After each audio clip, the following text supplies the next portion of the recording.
결실의 계절 가을이 성큼 다가왔습니다. 성도님들의 가정에 주님의 풍성한 은혜가 가득하길 바라며 지금부터 2021년 9월 마지막 주 온라인 구역 성경 공부를 시작하겠습니다. 신앙 고백하시겠습니다. 전능하사 천지를 만드신 하나님 아버지를 내가 믿사오며 그 외아들 우리 주 예수 그리스도를 믿사오니 이는 성령으로 잉태하사 동정녀 마리아에게 나시고 본디오 빌라도에게 고난을 받으사 십자가에 못 박혀 죽으시고 장사한 지 사흘 만에 죽은 자 가운데서 다시 살아나시며 하늘에 오르사 전능하신 하나님 우편에 앉아 계시다가 저리로서 산자와 죽은 자를 심판하러 오시리라. 성령을 믿사오며 거룩한 공예와 성도가 서로 교통하는 것과 죄를 사하여 주시는 것과 몸이 다시 사는 것과 영원히 사는 것을 믿사옵나이다. 아멘. 찬송가 352장 찬송하시겠습니다.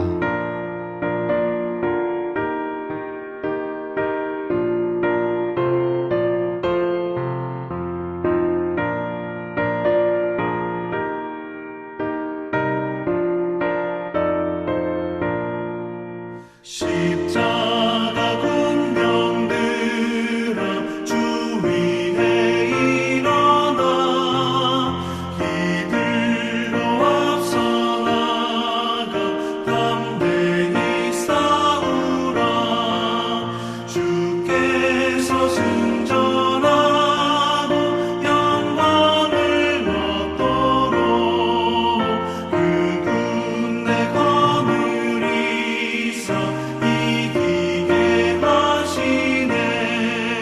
십자가 군병들아 주 위에 일어나 그 나팔 소리 듣고 곧 나가 싸우라.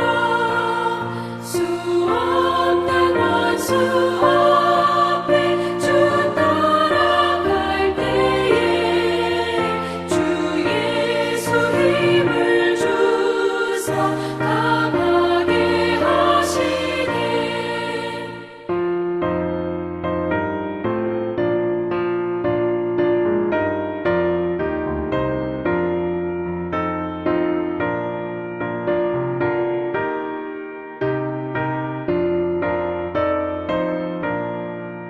십자가 군병들아 주 위에 일어나 내 힘이 부족하니 주 권능 믿으라.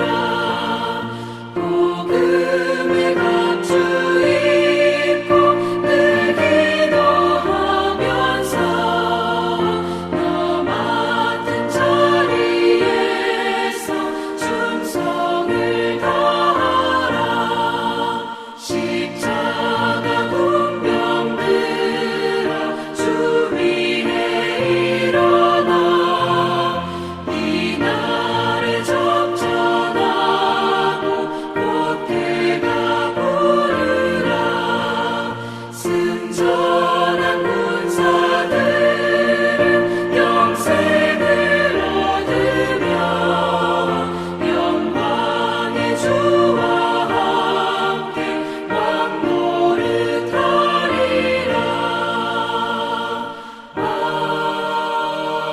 아멘.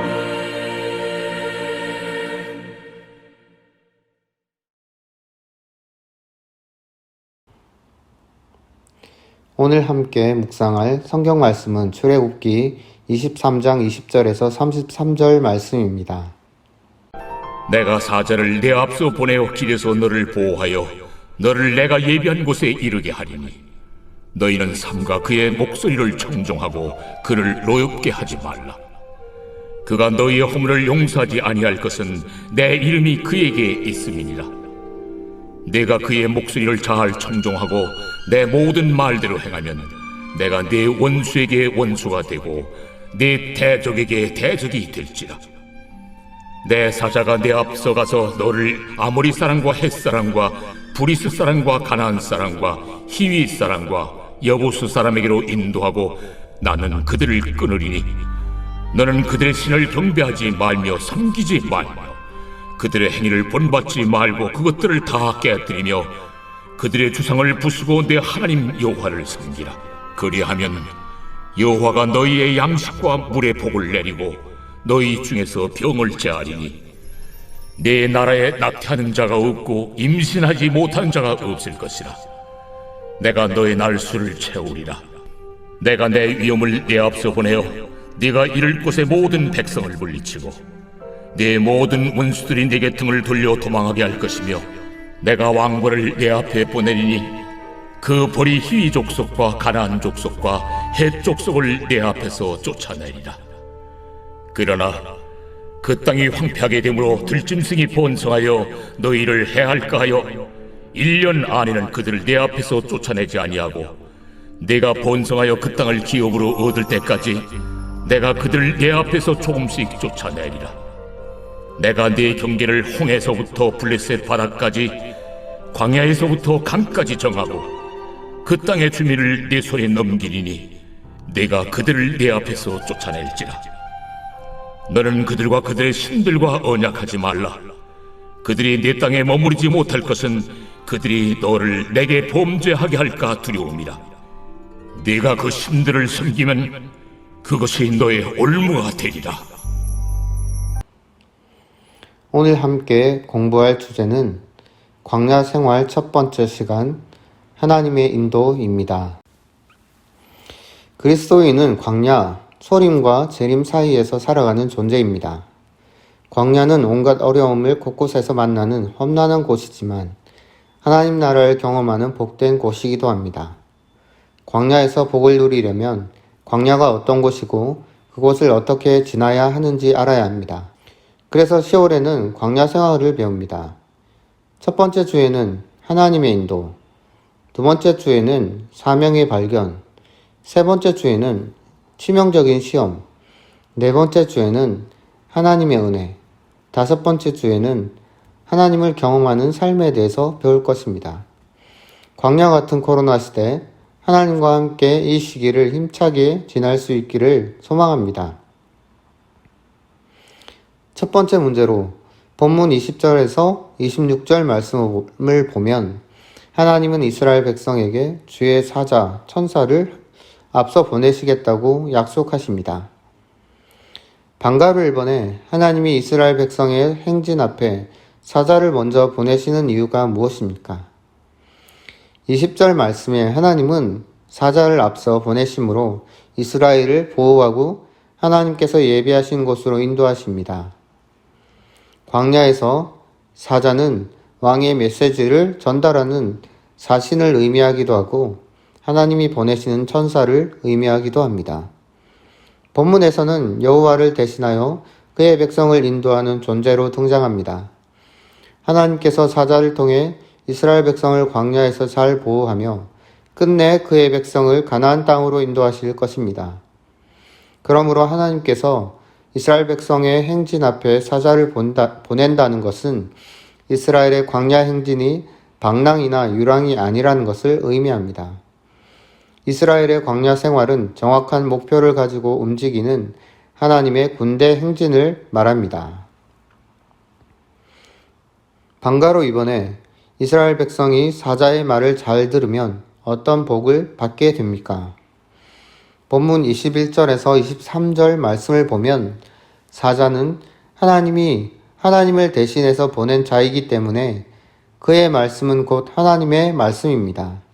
따라서 사자의 말을 듣지 않는 것은 하나님의 말씀을 듣지 않는 것과 같습니다. 그리고 사자를 노엽게 하는 것 또한 하나님을 노엽게 하는 것과 같습니다. 하나님은 사자의 목소리를 잘 청종하고 모든 말대로 행하면 하나님께서 우리의 편이 되셔서 우리와 함께 원수와 대적들에게서 보호하시고 싸우실 것이며 앞서가셔서 그들을 끊으실 것이라고 말씀하십니다. 28절에 보면 사자와 왕벌이 대꾸를 이루고 있습니다. 공통점은 사자나 왕벌이 이스라엘의 행진에 앞서서 나간다는 것입니다. 즉 광야 행진 대열에서 하나님께서 친히 앞장서서 그의 백성을 인도하신다는 것을 알 수 있습니다. 사자와 왕벌에 있어서 차이점은 사자는 하나님의 말씀을 전달하는 자로 더 부각되며 왕벌은 하나님을 대신하여 백성을 위해 싸우는 자로 더 강조된다는 점입니다. 그러므로 이스라엘 백성이 사자의 말을 잘 듣는다는 것은 하나님의 말씀에 철저히 순종하는 것을 의미합니다. 하나님의 말씀에 순종할 때 이스라엘 백성이 가나안 족속과 싸워 승리할 수 있고 약속의 땅을 선물로 받을 수 있습니다. 방가로 3번에 언약의 땅에서 백성이 다른 신을 섬기지 않고 오직 하나님만을 섬길 때 받을 수 있는 복은 무엇입니까? 24절에서 26절 말씀에서 하나님은 이방의 신에게 경배하지 말며 섬기지 말고 그들의 행위를 본받지 말고 우상을 깨뜨리며 주상을 부수고 하나님만 섬기라고 하십니다. 그러면 하나님께서 양식과 물에 복을 내리고 이스라엘 중에 병을 제하시고 낙태하는 자가 없고 임신하지 못하는 자가 없을 것이며 장수와 건강의 복을 주실 것을 약속하십니다. 이제는 종이 아니고 하나님의 자녀가 되어 하나님을 아빠 아버지라 부르며 하나님 나라의 유업을 받아 누릴 수 있게 되었습니다. 이스라엘 백성이 말씀에 순종하며 산다는 것은 1차적으로 하나님 외에 다른 신을 섬기지 않고 오직 여호와만을 섬긴다는 의미입니다. 그래서 10계명에서도 1, 2계명이 하나님만을 섬기고 다른 우상을 만들지 말라는 것으로 되어 있습니다.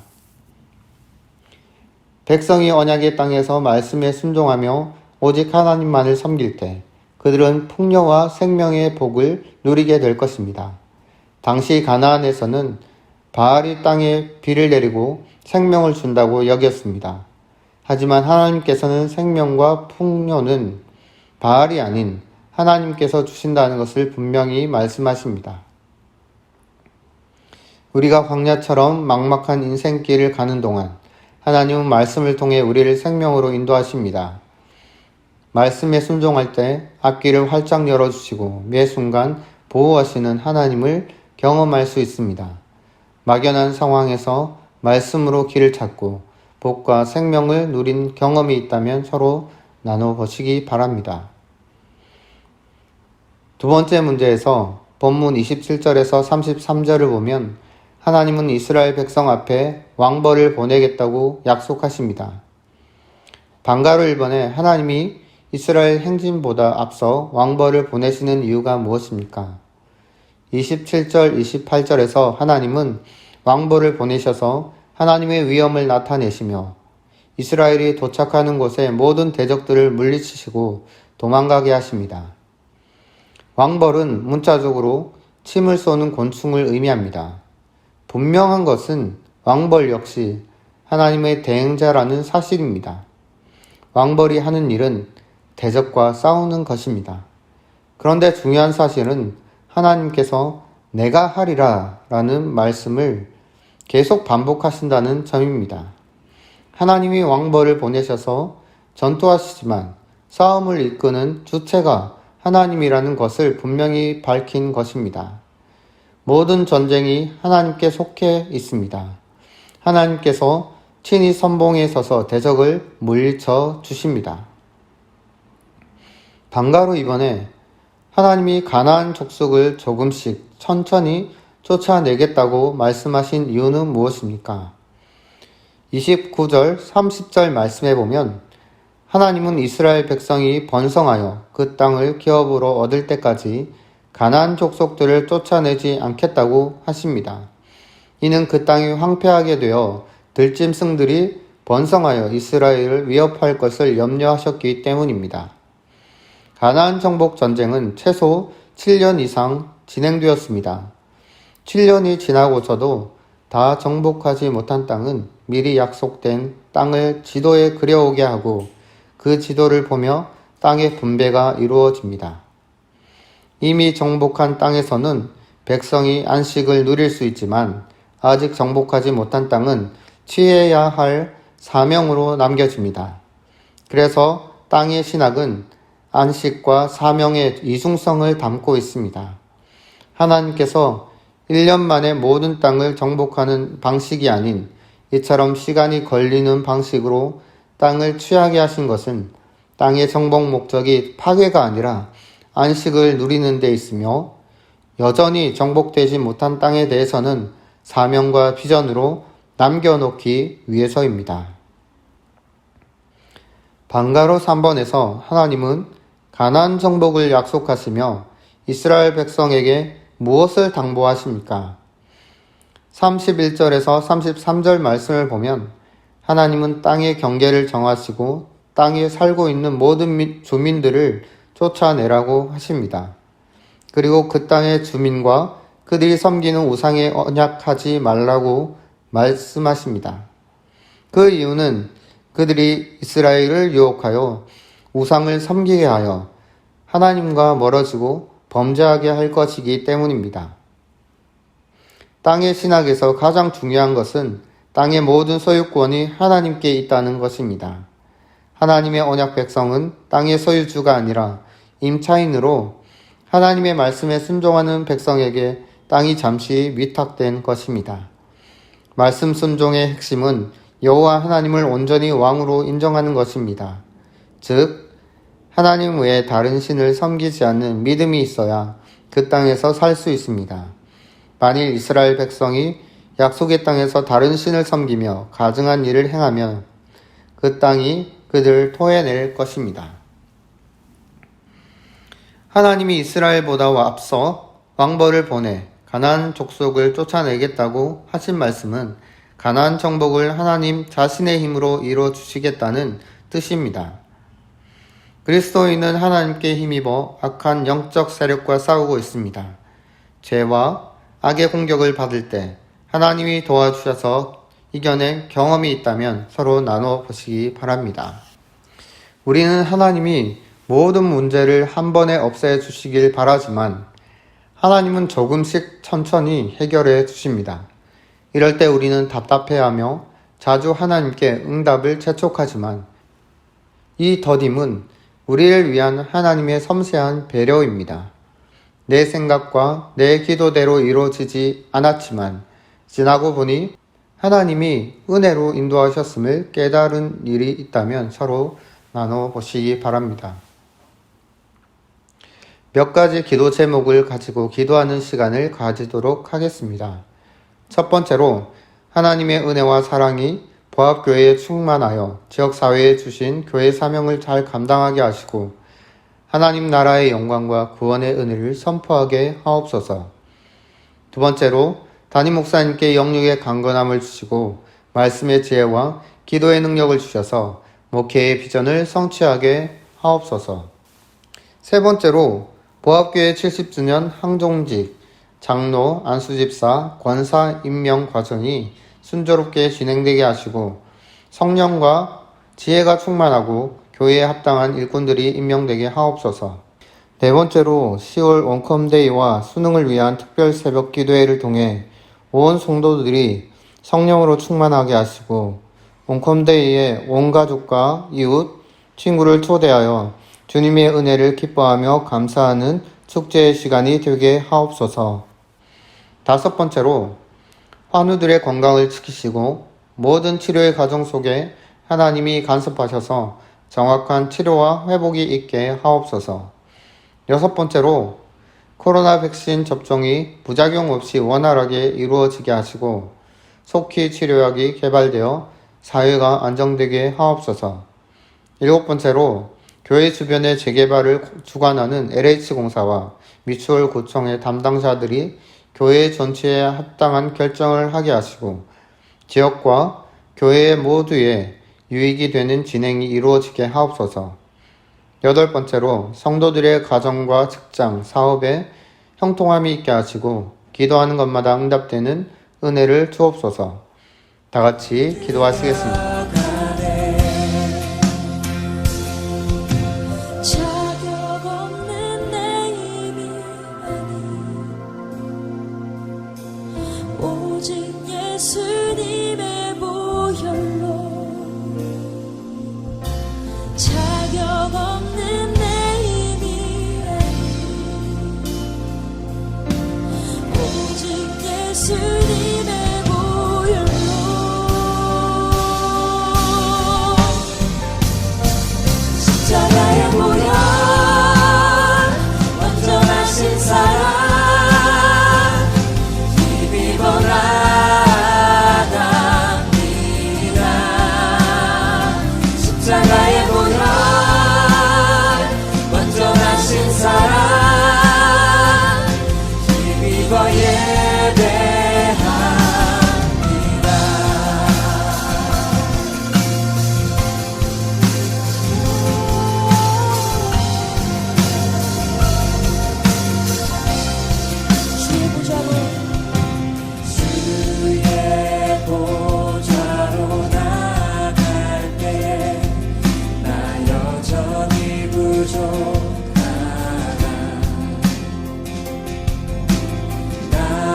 예수님의 보혈로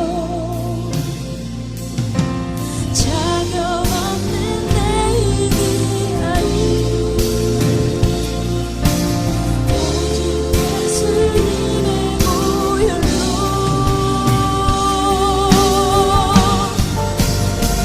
십자가의 보혈 완전하신 사랑 힘입어 나갑니다.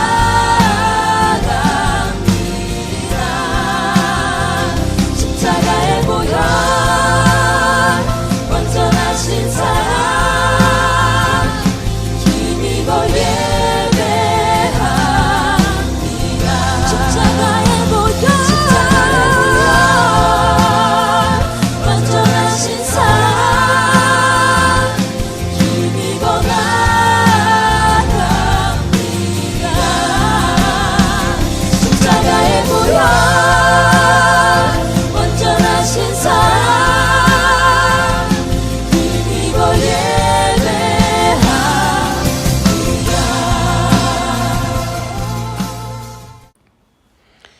코로나 광약기를 가는 모든 여정에 주님이 늘 함께 하셔서 우리의 삶을 지키시고 인도하심을 감사드립니다. 하나님의 인도하심과 보호가 절실히 필요함에도 세상의 유익과 편의를 쫓아 살아가는 연약한 우리를 불쌍히 여기시고 오직 주님의 말씀을 통해 세상을 분별하며 믿음으로 살아가는 보합의 모든 성도들이 되게 하옵소서. 무엇보다 주님의 몸된 교회 위에 성령의 충만함을 주셔서 늘 말씀 위에 굳건히 서게 하시고 주님의 사명을 감당하기에 부족함이 없도록 인도하옵소서.